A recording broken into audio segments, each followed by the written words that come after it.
Ever since Spider-Man became a part of the MCU, fans no longer worry that his solo projects will bomb. It seems like the studio simply cannot make mistakes. Even Ant-Man made over $500 million worldwide, so the formula definitely works. Still, looking at some of the poor decisions made by the authors of the previous movies, I as a fan can't help being worried about the new ones. So without further ado, I present 4 mistakes that should be avoided in the upcoming Spider-Man movies, in my opinion.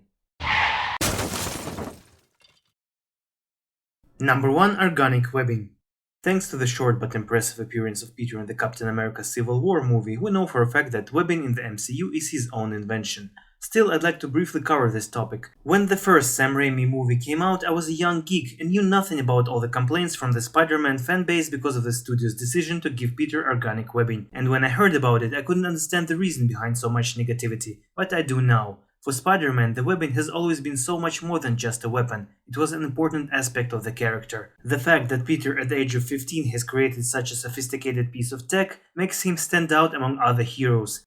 He is not just some kid with superpowers, he's a genius and an inventor. Peter's intellect has been admired by Marvel's smartest superheroes. For example, Reed Richards has admitted that Pete's intellect rivals his own. Tony Stark insisted that Pete could make millions if only he patented his invention. And Hank Pym almost cried when he found out that the same technology took him years to develop, Pete has created at the age of 15 using some junk in his basement. So in my opinion, taking away such an important element from the character is a big mistake. Number 2. Spidey humor. Okay, so for this topic I have to hide behind Captain America's shield to protect myself from the incoming Rotten Tomatoes. Because no matter how much I love the old trilogy of Sam Raimi and no matter how grim were the following 2 movies of Mark Webb, I will to my dying breath argue that Andrew Garfield's Spider-Man is far superior and more accurate to the source material than Tobey Maguire's version, and this time it has nothing to do with webbing. Yeah, I know. Let me explain. One of the main complaints of fans of the original trilogy about the Andrew Garfield Spider-Man, besides his looks of course, was that in costume he acted like a complete made silly jokes and rambled non-stop. Later I want to dedicate a separate video to the differences between the two Spideys, but for now I'll only say this. This is how Spider-Man is supposed to act. Humor and endless rambling has been Pete's MO long before Deadpool's adopted the same tactics, except in Pete's case it wasn't insanity, but fear. In the beginning of his career, Pete would make fun of his enemies to hide the fact that he is scared, and even as he got older and more experienced, this has become sort of a habit, and even Pete in his civilian life would become less awkward, more confident, funny and outgoing. And his humor is often used as a weapon against supervillains, so if the new Homecoming movies don't keep this up, I'll be very disappointed. Number 3. Supervillains.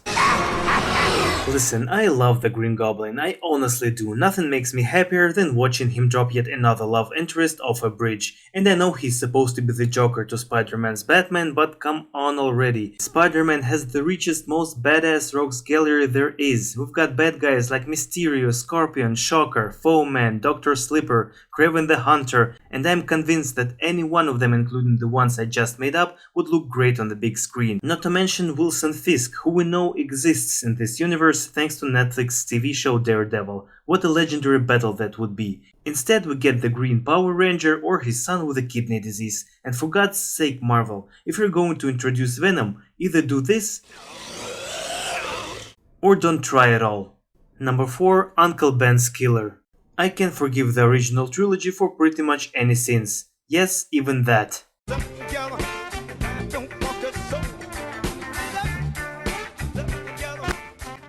What I can never forgive is the stupid, completely pointless decision to make Sandman responsible for the murder of Uncle Ben. In the third movie we find out that the thief we saw earlier wasn't the real killer, but instead it was his partner in crime, Flint Marko. This M. Night-style twist was introduced to add extra drama to the final confrontation, to give Peter personal reasons for hating Sandman. At the end of the movie, Pete and Marko talk it out, all is forgiven and the pain is gone. A classic happy end. Nobody even stopped for a second to think what this revelation means for Spider-Man as a character, and it means that Spider-Man doesn't really need to exist.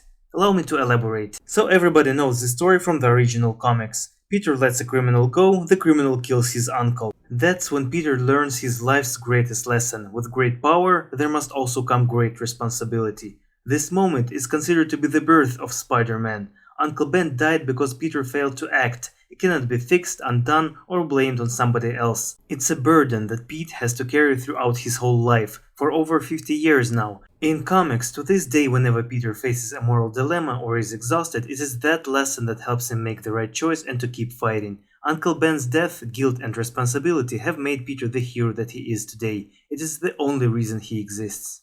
Meanwhile, in the Sam Raimi's movies, the murder is committed by an entirely different person instead of the criminal that Peter let go, so any responsibility that Pete must have felt for Uncle Ben's death is now gone.